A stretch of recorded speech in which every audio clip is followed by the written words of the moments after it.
Jeff Bezos makes approximately $2,489 every single second. That's more than double what the average American worker makes in an entire week.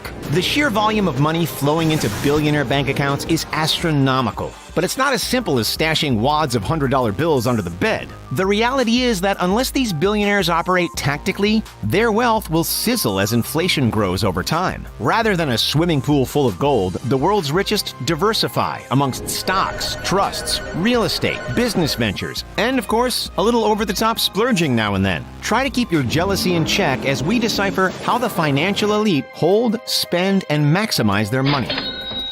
The numbers have been crunched. The 15 highest-paid CEOs in the technology industry have a combined annual income of over $83 billion. That exceeds the market value of entire countries. Jeff Bezos alone is worth more than Jamaica, Iceland, Tunisia, and Estonia combined. He's more than 400 times richer than LeBron James, who's considered one of the most successful athletes of all time. Facebook founder Mark Zuckerberg, who's worth $91.9 billion, takes about 2 minutes to earn the average U.S. yearly wage. That's the equivalent of making over $5 million every day of his life so far. Crazy, isn't it? Bill Gates is hovering around the $100 billion mark. Elon Musk has rocketed up to $70 billion. And the god of investing, Warren Buffett, boasts a piggy bank stuffed with $76 billion. To compete with these elites, the average full-time worker who makes $50K a year would have to work 40 hours a week for, we're not even kidding here, 2 million years. What's more alarming, if you worked minimum wage in the US, 8 hours a day, every day of the week, you'd need to save each penny for 6.5 million years to rival Bill Gates. Seriously, it's absolutely insane. So these superhuman business moguls are incomprehensibly wealthy, we get it. But the more money to their name, the trickier it gets to store. Bank accounts typically are only insured up to $250,000 against major bank failures, which causes a great deal of concern, forcing the affluent into a pivotal strategy for protecting, maintaining, and growing their wealth. It can all be summed up in one word: diversification. Take a look at this graph. In the top row, you'll see a low-income, blue-collar household. Here, nearly 75% of the entire household asset value is spread across three things: liquid assets, meaning cash or easily accessible money in the bank; primary resident expenses, usually rent; and vehicles. Now take a look at the bottom row. The higher up the income ladder you go, the less reliant you are on those three elements. For billionaires, cash makes up an insignificant sliver of the total net worth, and there's almost zero reliance on a retirement pension. Once you pass that $1 million income threshold, new factors come into play. Stocks, a real estate portfolio, and business ventures start to take over as the main allocations of personal wealth.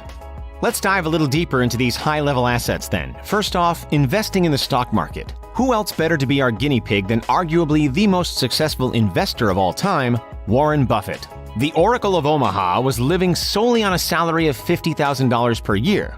His money soon came from investing, parking his cash into stable, well-run companies who presented at good value and offered high growth potential.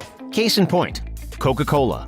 Buffett originally paid $1.3 billion for shares of the company in 1988, which translates to a current market value of roughly $18 billion. The key here, with most of his and other billionaires' stock market investments, is holding for the long run. If Ronald Wayne, the third founder of Apple, hadn't sold his 10% stake for $800 decades ago, he'd be worth more than $100 billion today. If billionaires aren't investing in other companies, they're starting their own. Buffett opened Berkshire Hathaway, Elon Musk founded Tesla and SpaceX, and Bezos initiated Amazon.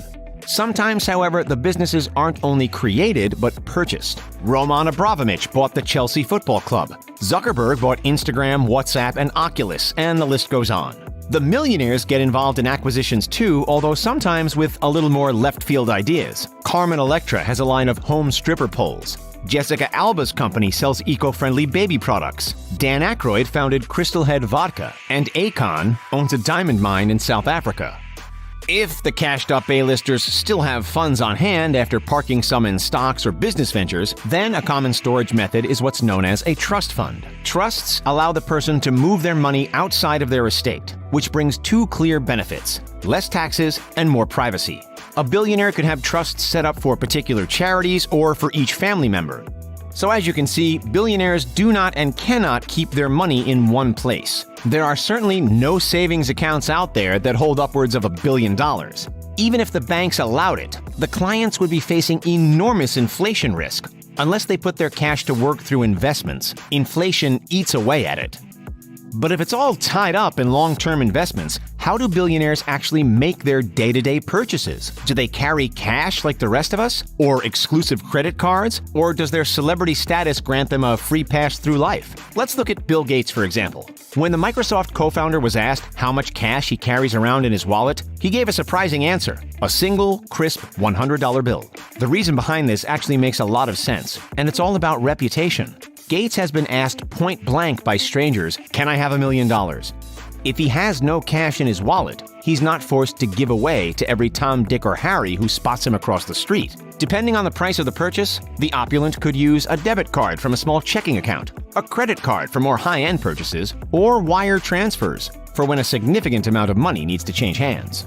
Keep in mind, of course, that the CEO of a major corporation probably isn't going to be buying his or her own groceries. This is where the many assistants on the payroll come into play. The CEOs will, however, pump their own gas and pay for their own dinner, at which point they'll whip out an ultra-exclusive credit card. For those with a pristine reputation and a colossal net worth, the banks come knocking with elite credit card programs, offering special treatment and a long list of luxuries and bonuses in exchange for signing with them. Of these, no card is more renowned than the American Express Centurion Black Card. If you're lucky and wealthy enough to be invited to apply for this program, the initiation fee is $10,000 alone, with $5,000 in yearly upkeep. That's all before you've made even a single transaction. Make no mistake, Amex throws in all the bells and whistles for its clients. The card comes with a 24/7 personal concierge program, a complimentary private suite membership at Los Angeles Airport, $1,000 in annual credit to shop at Saks Fifth Avenue, automatic elite hotel statuses, and so much more. American Express is a top billionaire choice, but it's not the only bank on which billionaires rely. Ultra-high net worth individuals typically have checking accounts at one of these 10 institutions. If you've ever seen a James Bond flick, you'll have heard of offshore accounts, no doubt. While using the services of a bank outside of your home country is not illegal if it's done for legitimate reasons, it can certainly be a gray area. Nevertheless, be the reasoning justified or not, many of the world's richest store portions of their wealth in international bank accounts. In the past, Swiss banks were particularly popular for those evading tax. Due to the European nation's financial privacy laws, they didn't even attach names to accounts. However, Switzerland has recently agreed to turn over information to foreign governments, effectively ending any opportunity for law skirting. Contrary to its reputation, there are a lot of legal advantages to an offshore bank account. You can access international investment opportunities, benefit from foreign currency exchange rates, minimize tax implications, and add another layer of protection to your money. If the USA goes into a recession, but your money's hanging out in the Netherlands, then your wealth stays intact. The Cayman Islands are known for the best tax benefits. Singapore is considered a safe, stable offshore option.